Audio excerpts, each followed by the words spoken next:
Hello friends, welcome to my channel if you're new here, and welcome back if you're a returning subscriber. My name is Brittany. On this channel I share my stupid opinions about the books I've been reading. Today's book is Lisa Jewell's The Third Wife, which I got from a little free library for free, but it's from my local library. Averaging 3.5 on Goodreads with about 47,000 ratings and 3.29 on the storygraph. Here are the content warnings, which of course there are going to be content warnings. As always, I transcribe some sort of synopsis from Goodreads in order to provide you with a spoiler-free synopsis. What we've got in this book is Maya, who stumbles into the path of an oncoming bus in the early hours of an April morning, leaving her friends and family to wonder, was it suicide or just a tragic accident? Adrian is so grief-stricken and determined to find out what happened to his wife. Maya enjoyed her job. She had so many friends. She and Adrian were certainly in love. She got along very well with Adrian's two previous wives and all of his 5 children. As a matter of fact, they are what one might consider to be one big happy family. But soon, Adrian's discovering there are cracks in his perfect life. Everybody has secrets, and those secrets have consequences, and those consequences can be absolutely devastating. Is that intriguing enough to make you want to read this book? Because for me, I don't think that that's intriguing enough to make me want to read this book. But I did read it. I don't read synopsis when I find books, you know, I just go in blind. Let's run through everything. Up first, we're going to talk characters, and I do focus very heavily on characters in my reviews. Characters are super important to me as a reader. Adrian's been married 3 times. He is someone who we might consider to be in love with love. He has 5 children. His adult children are Luke and Kat, and they are from his first marriage to Susie. His youngest 3 children are Otis, Pearl, and Bo, and they are from his second marriage. He is what I would consider to be a decent father in that he is very present in his children's lives. He takes them on big family vacations. All of the wives go on these vacations, by the way. Adrian's problem is that he doesn't seem to be satisfied in the relationship that he's in. Like, it's very abundantly clear to me that whatever relationship he is in is destined to fail, because it's like he's always looking for something better to come along. So obviously Maya is the third wife. Second wife is Caroline. I don't know if I said that. Maya's the third wife, and she is the youngest of the wives at age 32. I think that she was 32. Close. Early 30s. She has a cat whose name is Billy, and she teaches at one of the local schools. She was quiet and happy. Really, it seemed like everything was fine in her and Adrian's relationship until she dies. Caroline is the second wife. She's described as stunningly beautiful. She lives in this mansion that Adrian bought and is on the fence about having another baby with a different man, which absolutely infuriates Adrian because he's like, it's my spawn or no one's spawn. Then we have Susie, who is the first wife. She lives in a cottage, and she appears to be the hippie of the group. She is, out of all of the adults, the oldest. Luke is 24. Kat is 20, Otis is 12, Pearl is 10, and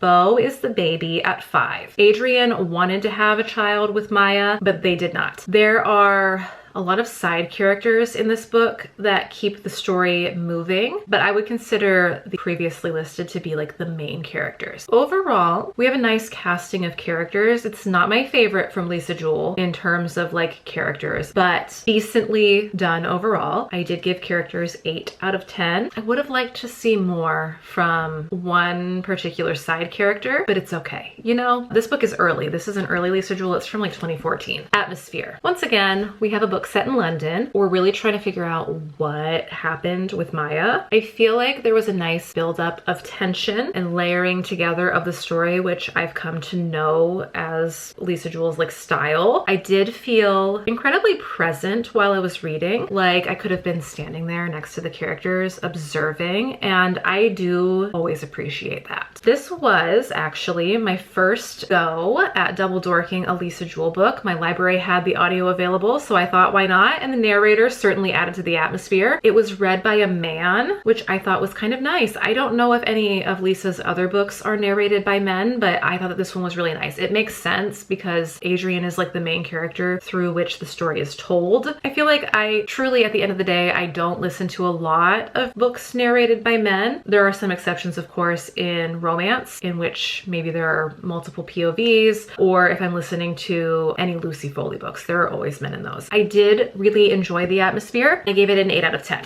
If you are new here, hi, I really love Lisa Jewell's writing, and if you're not new here, we all know that I really love Lisa Jewell's writing. This is a Lisa Jewell fan account. Just kidding, I just really love her. She's one of my favorite mystery writers, and her writing just sings to my soul. So it will be a cold day in hell when I give her writing less than a 10. She got another 10 for writing. I truly have no complaints. I feel like she just has a way of weaving words. She just weaves words in a way that I like. I will say this, if you're new to the mystery genre, I think this will be a good one for you. So Carissa, my sister, if you're watching this, this is a good intro to the mystery genre because it's not so thrilling, and it's also not gonna like get your heart pounding out of your chest. It's nice and evenly paced, and it's not full of gore and brutal and slashery like some of the thrillers that I've recommended to you. If you're not my sister and you're new to the mystery genre, this might also be for you. This is a nice, even, medium-paced mystery, and I think that it will keep you guessing. It certainly kept me guessing, and I'm not a newbie to the mystery genre. So in this book, one of the key plot points is that Maya has a poison pen pal, someone who's sending her extremely nasty emails, and I fell for the red herring. I thought she wouldn't get me, but she did. I gave the plot an 8 out of 10. It wasn't my favorite. It wasn't my favorite Lisa Jewell. Undetermined as of yet which one is my favorite so far, but I am leaning towards Invisible Girl. But it was still very good. I gave it an 8 out of 10, like I said. For intrigue, as with many of the books that I double dork in my time, I do rely heavily on the narrator to keep me invested in the book, and this one did a great job. I was super interested in trying to figure out who the poison pen pal was, and that kept me going in this one, which I think was, you know, the point. So I gave intrigue a 9 out of 10, and we're moving on to logic. With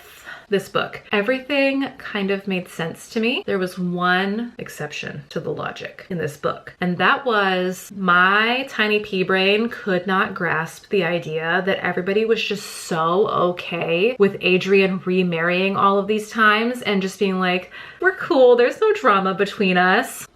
I don't believe that. Am I supposed to believe that? I'm a woman. I know how catty and terrible we can all be to each other. I understand Susie was older and had the eldest children, and Caroline was just like, whatever, but no, I don't believe that they could all just be like, let's go on vacation together and get this house and all stay together, and we're cool with Adrian bringing home his new model of wife. It's totally normal and fine. I expected there to be at least a little bit of bickering between the wives, but there just wasn't. 9 out of 10 for logic. This one was like a double dork for the win because like I really just enjoyed the narrator of this book so much. I thought he did a phenomenal job. This one was so good for audio. I would not say that this takes the cake for my favorite Lisa Jewell book ever, but I did have a really nice time reading it, and it took me like less than a day to get through everything, and so I gave this one a 10 out of 10 for enjoyment, which is going to bring our scores to 62 out of 70 for an average of 8.85, which is 4.5 stars on my CAWPILE scale. Definitely not taking the cake for my favorite Lisa Jewell, but with that, I am going to head out. I have a few more reviews to film, so if you like this video, please feel free to leave me a like. Let me know in the comments below if you think that you could be in a living situation like Adrian and his 3 wives. Leave me a comment. I'm always curious to keep a conversation going. If you're new here and you like this video, feel free to stick around and subscribe. It is, after all, free for you and so fun for me. Other than that, I will see you all very soon. Bye.